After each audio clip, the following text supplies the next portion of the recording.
د ګلوبل نیټورک اکاډمۍ درنو ملګرو، سلامونه او نیکې هیلې مې ومنئ. هیله لرم چې ټول به روغ جوړ د صحت او عافیت جامې پر تن ولرئ. د درنو ملګرو، نن زموږ دویمه ویډیو او لومړی درس ده. هیله لرم چې ټول له دغه موضوع یو څه زده کړئ. د ژوند لپاره څنګه هدف وټاکو، څنګه به هغې ته ځان ورسوو، په همدې اړه درته ځینې لارښوونې کوم. هیله ده چې ټول یې درسره یاداشت او په خپل ژوند کې یې تطبیق کړئ. لومړی: پام کوه چې ځان په بې هدفه کارونو روږدی نه کړې، ځکه ځان د ماشوم خاصیت لري چې پسه دې روږدی کړ، بیا یې نشي پرېښودی. کیدای شي څوک ووایي چې په ژوند کې تفریح او رخصتۍ ته ځای نشته، ټول باید جدي کار وي. نه، هېڅکله داسې نه ده. داسې وضع هېڅوک نشي زغملی، مګر باید کوښښ وشي چې حتی تفریح او رخصتي هم په مناسب وخت او مناسب کیفیت په خپله یو هدف د هدفونو څخه جوړه شي. د بیلګې په توګه، ته غواړې چې د ساعت تېرۍ لپاره یو کلي ته ولاړ شې او هلته 3 ورځې پاتې شي. د دې څخه ستا څه هدف دی؟ کیدای شي ستا هدف هلته د خپلې خور او د هغې د کورنۍ لیدنه او څه ډالۍ ورکول وي. دا هم کیدای شي د کلي د جومات لیدنه او په ترمیم کې د خلکو سره مرسته کول وي. هو، دا هم کیدای شي هلته د ښکلو ځایونو ننداره کول وي. کیدای شي ستا موخه د ځینو مشرانو پوښتنه او له هغوی څخه د تیرو تاریخي حقایقو او د ژوند د تجربو په هکله معلومات اخیستل وي. کیدای شي د ځینو ملګرو په همکارۍ د کلي د پرمختیا لپاره کوم خیریه یا تجارتي کار کول وي. کیدای شي یوه موخه د کلي په جومات کې په مناسب وخت کې خلکو ته وعظ او تبلیغ کول وي. چې دا مختلف ډوله موخې شاید ستاسې ولرئ. په دې ډول چې هر کار کول غواړئ، باید څه موخې ورته وټاکئ او د هغې د تحقیق لپاره مهالویش جوړ کړئ. بیا وګورئ چې څومره اهداف دې لاسته راوړي. کله چې ځان په دا ډول منظم ژوند روږدی کړئ، په خپله د ګډوډۍ او ساعت تېرۍ مخه نیول کېږي او د ژوند هره شیبه ګټوره تېرېږي. دوهم: د هدفونو ټاکنې په وخت کې باید موجوده او راتلونکي وسایل په نظر کې ونیول شي او د هغو په انډول پلان جوړ شي، هسې نه چې اهداف ستر او وسایل یې پرتله ډېر لږ وي.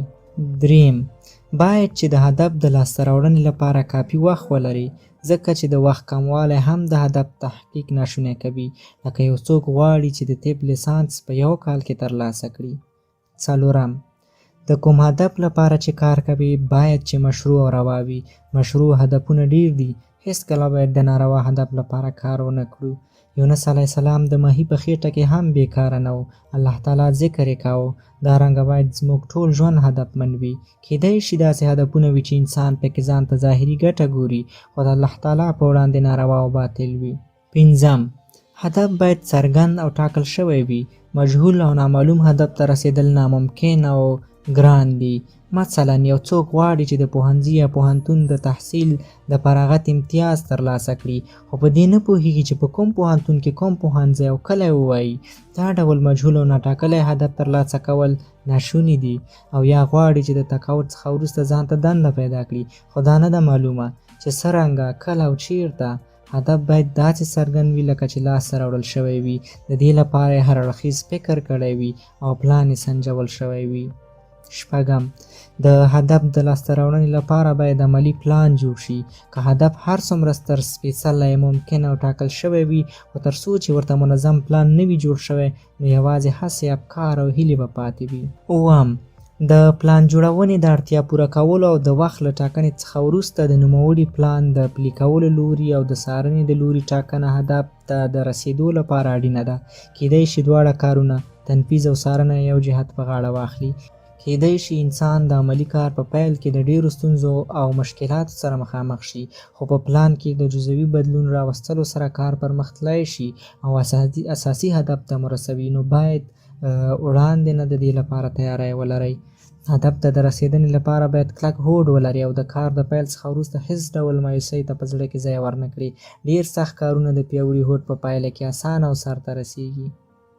اتم: هغه هدف چې د لاسته راوړنې کوښښ کېږي باید چې اړین، د نورو څخه ښه او د لومړیتوب وړ وي. کله یو سړی یو هدف ته د رسیدو لپاره ټول شرایط برابر کړي، خو دا هدف د یو بل هدف په مقابل کې اړین او د لومړیتوب وړ نه وي. لکه یو څوک غواړي د دوبۍ په ګرمۍ کې په یخ ځای کې د 3 میاشتو هستوګنې لپاره خپل کور جوړ کړي، مګر د ټول کال د هستوګنې لپاره خپل کور نه لري. نهم: چې کله د خپل لوی هدف وټاکه او ټول شرایط ورته برابر شول، نو باید چې نوموړی هدف په څو وړو برخو وویشئ او د عملي پلان په پایله کې قدم په قدم په تدریجي ډول پر مخ لاړ شئ. د کتاب لیکونکي باید خپله لوی هدف چې د کتاب لیکنه ده په لاندې کوچنیو هدفونو وویشي او قدم په قدم مخته لاړ شي. اول د کتاب فهرست لیکل، دویم مراجع او مصادر راټولول، دریم لیکنه، څلورم چاپ او خپرونه. هر کوچنی هدف هم په خپل وار سره تدریجي ګامونو ته اړتیا لري، لکه چې د کتاب فهرست لیکل لاندې ګامونو ته اړتیا لري.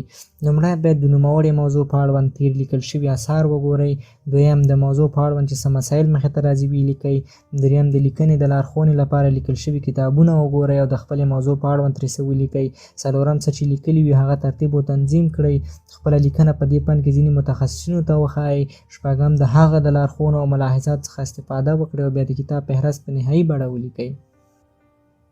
لسم، د بریالیتوب او د موخو د تحقیق د لاملونو څخه یو هم خپل کارونه د نورو څخه سریع او پټ ساتل دي.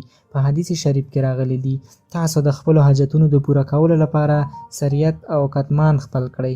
کله چې یو انسان خپل اسرار د نورو څخه پټ نشي ساتلی نو بیا دی په نورو د خپلو اسرارو د افشا کولو ملامتیا نه اچوي. د بې ځایه اعلانونو او د اسرارو د افشا له امله ډېر هدفونه ځایي وغلا شوي دي. درنو ملګرو، دغه د څنګه خپل ژوند لپاره هدف وټاکو، څنګه ورته ځان ورسوو مهمې لارښوونې وي. هیله ده چې ځان سره یادداشت کړئ او په ژوند کې تطبیق کړئ. تر بل راتلونکي درس مو په لوی بخښونکي مهربانه ذات سپارو. ښه وختونه، ښې چارې.